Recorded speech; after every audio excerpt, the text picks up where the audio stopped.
ন্যায় বিচার প্রতিষ্ঠা ইসলামী শাসন ব্যবস্থার মূল ভিত্তি, বলেছেন আফগান আমিরুল মুমিনিন। ইমারাতে ইসলামিয়া আফগানিস্তানের আমিরুল মুমিনিন মাওলানা হিবাতুল্লাহ খুন্দজাতা বলেছেন, ন্যায় বিচার কাজ ইসলামী শাসন ব্যবস্থার মূল ভিত্তি। ন্যায়ের মাধ্যমে বিচার কাজ পরিচালিত হলে সমাজ থেকে ফিতনা ফাসাদ দূর হয়, মানুষের জানমাল ও ইজ্জত রক্ষা পায় এবং ইসলামী শাসন ব্যবস্থা শক্তিশালী হয়। কান্দাহারে বিচারকদের নিয়ে আয়োজিত এক সেমিনারে তিনি এসব কথা বলেন। মাওলানা হিবাতুল্লাহ বলেন, রাসূল সাল্লাল্লাহু আলাইহি ওয়াসাল্লাম নিজ হাতে বিচার কাজ পরিচালনা করতেন, শরীয়তের হুকুমসমূহ বর্ণনা করা থেকে রায় কার্যকর করতেন এবং শরিয়া আইন বাস্তবায়ন করতেন। তিনি বলেন, বিচার কাজ ইসলামী শাসন ব্যবস্থার একটি গুরুত্বপূর্ণ স্তম্ভ। আদালতের মাধ্যমে মানুষের জীবন, সম্পদ ও সম্মান রক্ষা করা হয়। ন্যায়ের মাধ্যমে ইসলামী শাসন ব্যবস্থা টিকে থাকে এবং আদালতের শক্তি শাসন ব্যবস্থার শক্তি। ন্যায়ের উদ্দেশ্যে 1 ঘন্টা বিচার কাজে বসলে আল্লাহ তাআলা 1 বছরের ইবাদতের সওয়াব দান করেন। তিনি আরো বলেন, যদি বিচার ব্যবস্থা না থাকে তাহলে জালিমরাও অত্যাচার করবে, মাজলুমের কণ্ঠ কেউ শুনবে না এবং সমাজে ফিতনা ফাসাদ ও দুরাচার ছড়িয়ে পড়বে।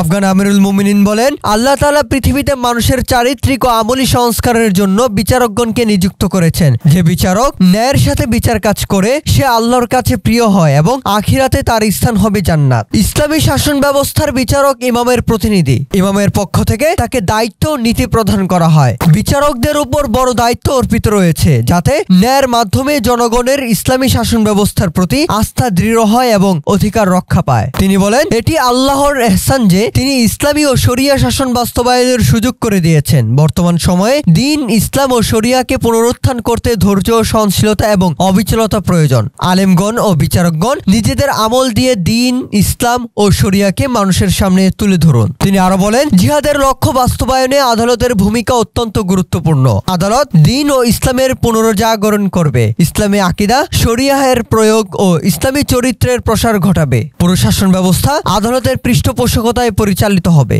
তিনি তার বক্তব্যে বিচারকগণকে তাকওয়া, বিনয়, মানুষের প্রতি ন্যায়ের সাথে আচরণ এবং কেবলমাত্র আল্লাহর সন্তুষ্টির উদ্দেশ্যে বিচার কাজ পরিচালনার নির্দেশ দেন। তিনি বলেন, আপনারা ন্যায়ের সাথে বিচার কাজ করে মানুষের হেদায়েতের মাধ্যম হন। যে বিচারক ন্যায়ের উপর অটল থাকে আল্লাহ তাআলা তাকে সাহায্য করেন। আপনারা নিজেদের বিচার কার্যক্রম ও অভিজ্ঞতার উপর বই পুস্তক লিখে প্রকাশ করুন যাতে ভবিষ্যৎ বিচারকগণ আপনাদের অভিজ্ঞতা থেকে উপকৃত হতে পারে। যুবক বিচারকগণ অভিজ্ঞ আলেম ও বিচারকদের সান্নিধ্যে বসে তাদের অভিজ্ঞতা থেকে শিক্ষা নিক। তিনি আরো বলেন, বিচার কাজের ক্ষেত্রে আলেম ও নতুন প্রজন্মকে গড়ে তুলুন, একে অপরকে স্মরণ করিয়ে দিন ও আলোচনা করুন। বন্দীদের প্রতি বিশেষ খেয়াল রাখুন, কোনো বন্দীকে অনিশ্চয়তায় কারাগারে ফেলে রাখবেন না। বাদী বিবাদীদের মধ্যে সমতা বজায় রাখুন। রায় প্রদানের ক্ষেত্রে কারো প্রতি পক্ষপাত করবেন না এবং সব দপ্তরকে সহযোগিতা করুন। অনুষ্ঠিত সেমিনারে উপস্থিত ছিলেন ইমারাতে ইসলামিয়ার সর্বোচ্চ আদালতের প্রধান বিচারপতি, সামরিক আদালতের প্রধান বিচারপতি, আমর বিল মারুফ ও নাহি আনিল মুনকার বিষয়ক মন্ত্রী, প্রশাসনিক দপ্তরের প্রধান,